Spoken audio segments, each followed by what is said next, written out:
Hello students, please subscribe the channel, drop a like, share and comment.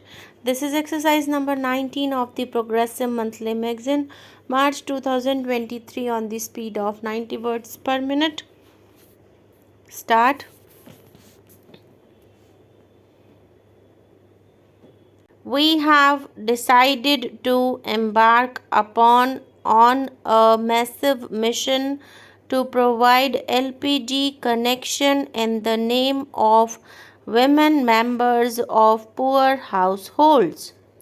I have set aside a sum of rupees 2000 crore in this year's budget to meet the initial cost of providing these LPG connections. This will benefit about 1 crore 50 lakh households below the poverty line in 2016-17. The scheme will be continued for at least 2 more years to cover a total of 5 crore BPL households. This will ensure universal coverage of cooking gas in the country. This measure will empower women and protect their health. It will reduce drudgery and the time spent on cooking. It will also provide employment for rural youth in the supply chain of cooking gas. I want to take this opportunity to express our gratitude and appreciation for the 75 lakh middle class and lower middle class households who have voluntarily given up their cooking gas subsidy in response to the call given by the Honorable Prime Minister. Their gesture is a matter of pride for the country.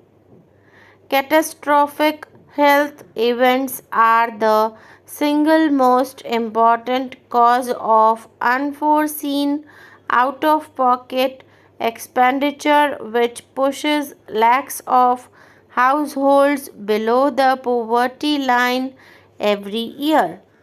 Serious illness of family members cause severe stress on the financial circumstances of poor and economically weak families, shaking the foundation of their economic security. In order to help such families, the government will launch a new health protection scheme which will provide health cover up to rupees 1 lakh per family.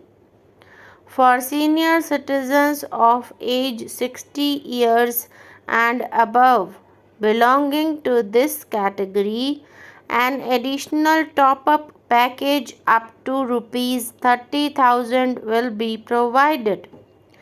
Making quality medicines available at affordable prices has been a key challenge. We will reinvigorate the supply of generic drugs. 3,000 stores under Prime Minister's Jan Aushadhi Yojana will be opened.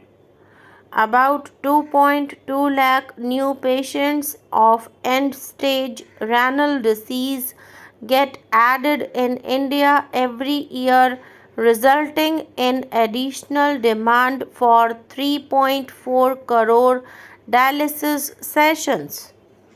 With approximately 5,000 dialysis centers in India, largely in the private sector and concentrated in the major towns, the demand is only half met. Every dialysis session costs about rupees 2,000, an annual expenditure of more than rupees 3 lakh. To address this situation, I propose to start a national dialysis services program.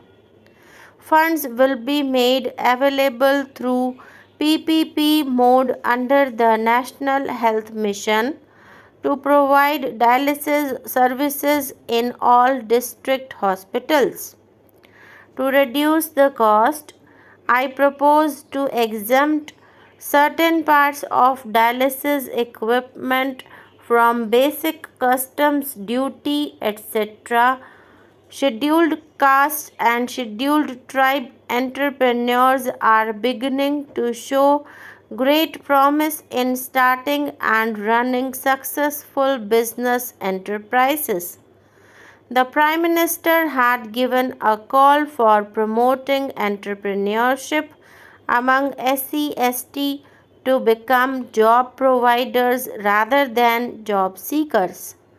I am happy to inform you that the Union Cabinet has approved the Stand Up India scheme to promote entrepreneurship among SC/ST and women. Rupees 500 crore has been provided for this purpose. The scheme will facilitate at least two such projects per bank branch, one for each category of entrepreneur. This will benefit at least 2 lakh entrepreneurs. We are celebrating the 125th birth anniversary of Dr. B.R. Ambedkar. This must become the year of economic empowerment for SC/ST entrepreneurs. We have extensively interacted with the Dalit India Chamber of Commerce and Industry on building an entrepreneurship ecosystem. It is proposed to constitute a national scheduled caste and scheduled tribe hub in the MSME ministry in partnership with industry associations. This hub will provide professional support to scheduled caste and scheduled tribe entrepreneurs to fulfill the obligations under the Central Government Procurement Policy 2012, adopt global best practices and leverage the Stand Up India initiative. The schemes for welfare and skill development for minorities, such as multi-sectoral development program and Ustad, shall be implemented effectively. I would now like to highlight the steps proposed to be taken under education, skill development, and job creation, which is the fourth pillar of my budget proposals. After universalization of primary education throughout the country, we want to take the next big step forward by focusing on the quality of education with 62 new Navodaya Vidyalayas in the current year. To help students, higher education institutions, and employers to access degree certificates of candidates, it is proposed to establish a digital depository for school leaving certificates, college degrees, academic awards, and mark sheets on the pattern of a securities depository. This will help validate their authenticity, safe storage, and easy retrieval. Skill India mission seeks to capitalize our demographic advantage. Since its launch, the National Skill Development Mission has created an elaborate skilling ecosystem and imparted training to 76 lakh youth. We want to bring entrepreneurship to the doorsteps of youth through Prime Minister's Skill Development Mission this year.